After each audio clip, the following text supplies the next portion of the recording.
पुण्यातील हे बालाजी मंदिर तुम्ही नक्कीच पाहिलेलं नसेल। हे आहे पुण्यातील पुनावळे येथे असलेलं बालाजी मंदिर आणि आज आपण आपल्या छोट्याशा स्वरासोबत या मंदिराला भेट देणार आहोत आणि तेथील सर्व परिसर आपण एक्सप्लोअर करणार आहोत। चला तर मग करूया या व्हिडिओला सुरुवात।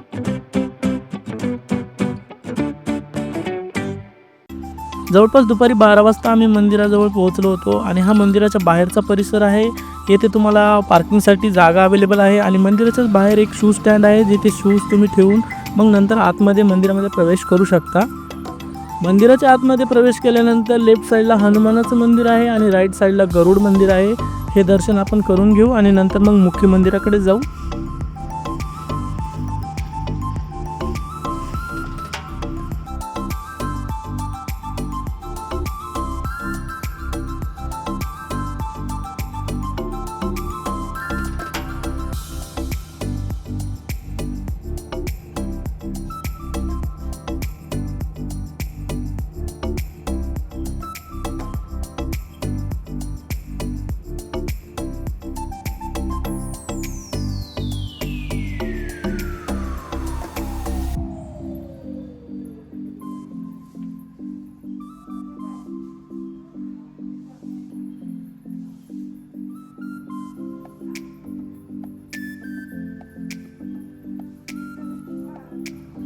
गरुड मंदिराच्या अगदीच बाजूला ही सद्गुरूंची पर्णकुटी आहे ज्यामध्ये की महिलांना प्रवेश नाही आहे। सो मेक शुअर तुम्ही लेडीज असाल तर तुम्ही आतमध्ये जाऊ नका आणि आतमध्ये गेल्यानंतर काही अशा प्रकारचं दृश्य तुम्हाला पाहायला मिळतं।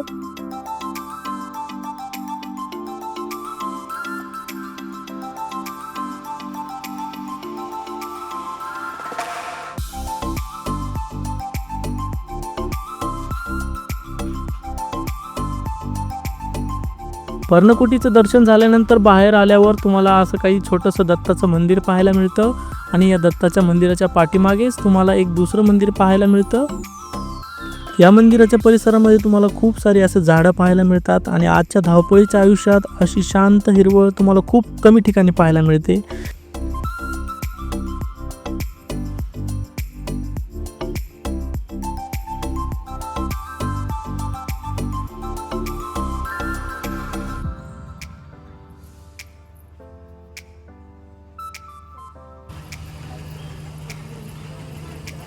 मुख्य मंदिराच्या दिशेने जात असताना तुम्हाला एक गणपतीचं मंदिर पाहायला मिळतं जे की काही असं दिसतं। बाहेर 2 हत्तीचे स्टॅच्यूज आहेत।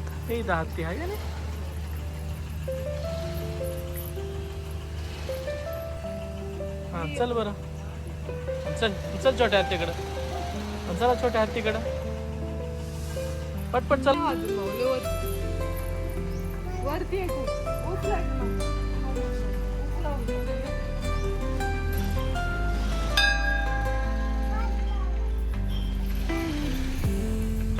पाऊस मंदिर मामा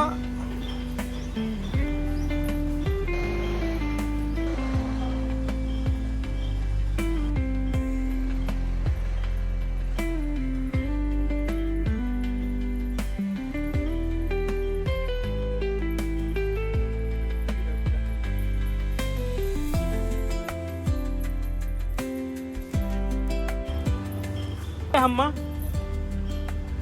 ही हम्मा आहे। बरं चल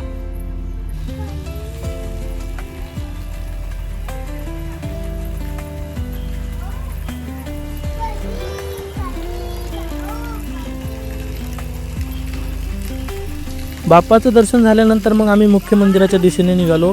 जात असताना लेफ्ट साईडला तुम्हाला पाण्याचं एक फ्रीज पाहायला मिळतं जिथे की पिण्याचं पाणी तुम्ही घेऊ शकता आणि नंतर मग पुढे गेल्यानंतर काही असा परिसर तुम्हाला पाहायला मिळतो आणि तेथे एक नंदीची एक मूर्ती आहे। नंदी महाराजांच्या समोरच ओपन स्पेस आहे जो की यज्ञासाठी ठेवलेला आहे आणि जेव्हा केव्हा या मंदिरामध्ये यज्ञ वगैरे असतात तेव्हा ते इथेच केले जातात। यज्ञाच्या अगदीच बाजूला तुम्हाला असं एक छान मंदिर पाहायला मिळतं त्याच्यामध्ये की श्री बालाजी यांची मूर्ती एका पाळण्यामध्ये ठेवलेली आहे आणि तेथे खूप छान असा देखावा तयार केलेला आहे। तुम्ही येथे वेगवेगळ्या प्रकारे खूप छान छान असे फोटोज काढू शकता। येथे फोटो काढण्याला तुम्हाला कसलीही मनाई नाहीये।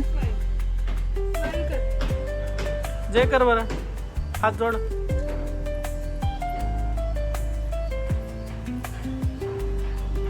चला या।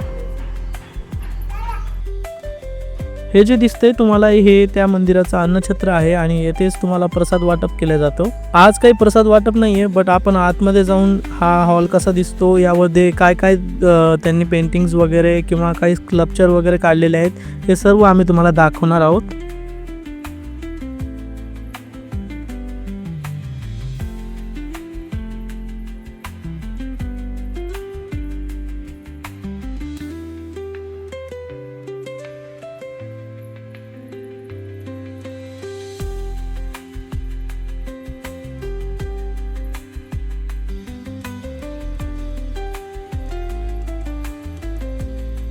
अन्नछत्र पाहून झाल्यानंतर मग आम्ही मुख्य मंदिराच्या दिशेने निघालो. ही मुख्य मंदिराची एंट्रन्स आहे आणि याच्या अगदीच उजव्या दिशेला एक छोटंसं महादेवाचं मंदिर आहे, जे की खूप सुंदर आहे.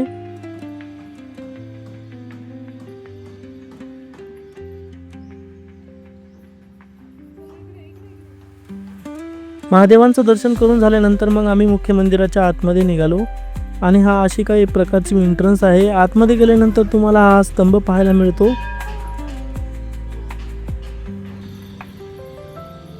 याच स्तंभाच्या बाजूला आणि एंट्री केल्यानंतर उजव्या दिशेला तुम्हाला अशा काही प्रकारचं एक छोटं मंदिर पाहायला मिळतं, ज्यामध्ये की 3 देवींच्या 3 मूर्त्या आहेत.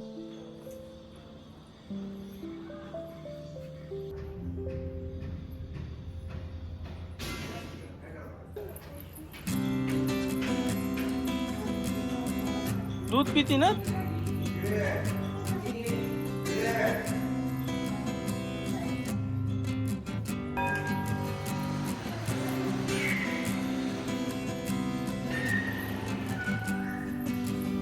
हा या मंदिराचा मंडप आहे, जो की मुख्य मंदिर जे आहे ज्यामध्ये बालाजींची मूर्ती आहे त्याच्या बाहेरचा जो परिसर आहे त्यालाच मंडप म्हटलं जातं.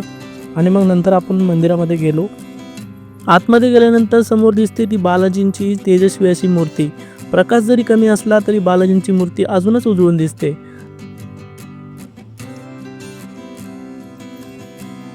बालाजींचं दर्शन करून झाल्यानंतर मग आम्ही परिक्रमा करण्यासाठी निघालो.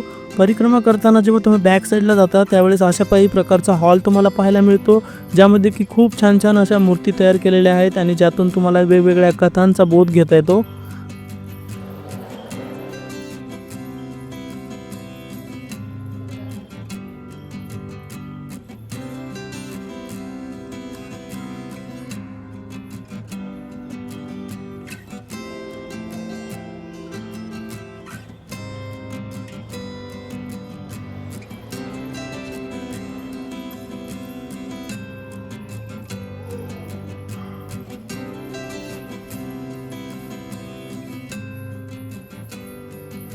परिक्रमा करून झाल्यानंतर लेफ्ट साईडला गेल्यावर तुम्हाला हे एक असं सुंदर असं छोटंसं राधाकृष्ण यांचं मंदिर पाहायला मिळतं.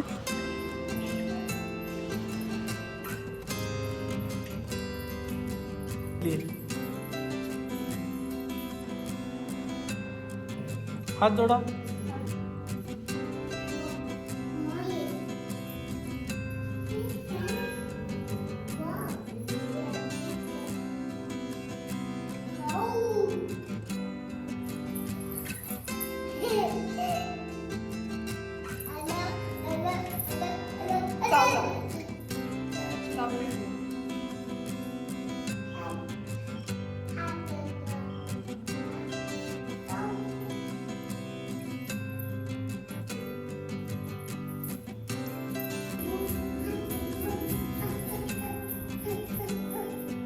राधाकृष्णांचं दर्शन करून झाल्यानंतर मग तुम्ही मुख्य गाभाऱ्यात येता, जिथे की आपण स्टार्टिंगला आलो होतो.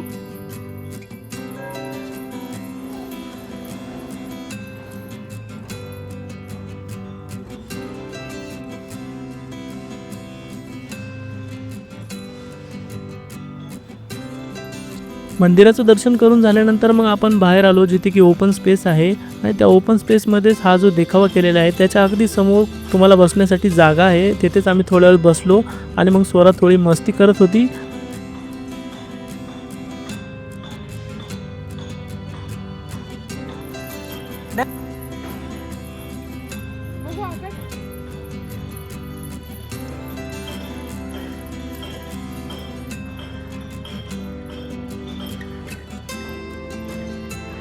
थोड्या वेळ खेळून झाल्यानंतर मग आम्ही परत मंदिराच्या बाहेर येण्यासाठी निघालो.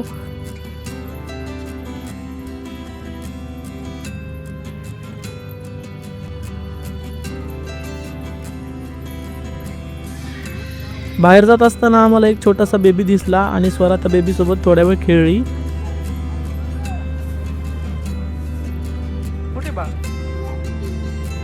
येथेच बाजूला एक छोटासा फ्लॉवरचा स्टॉल आहे जिथे की भरपूर काही फ्लॉवर्स होते आणि तिथे जे भैया बसले होते त्यांनी स्वराला एक फ्लॉवर दिला.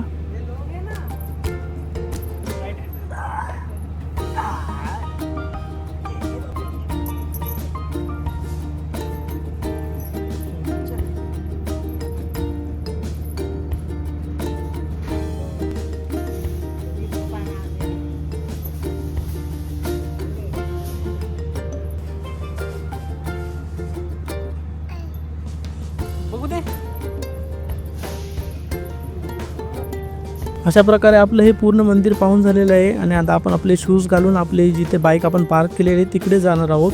मंदिराच्या बाहेर आल्यानंतर काही अशा प्रकारचा बोर्ड तुम्हाला पाहायला मिळतो ज्यामध्ये की येथील आरती आणि प्रसादाच्या टायमिंग लिहिलेले आहेत. या व्हिडिओमध्ये आपण येथेच थांबणार आहोत मित्रांनो आणि भेटूया नेक्स्ट व्हिडिओजमध्ये ज्यामध्ये आम्ही पुण्याच्या आजूबाजूचे जे इतर प्लेसेस आहेत ते पण एक्सप्लोअर करणार आहोत. तुम्हाला जर आमचा हा व्हिडिओ आवडला असेल तर आमच्या व्हिडिओला लाईक करा आणि आमच्या चॅनलला सबस्क्राईब करा.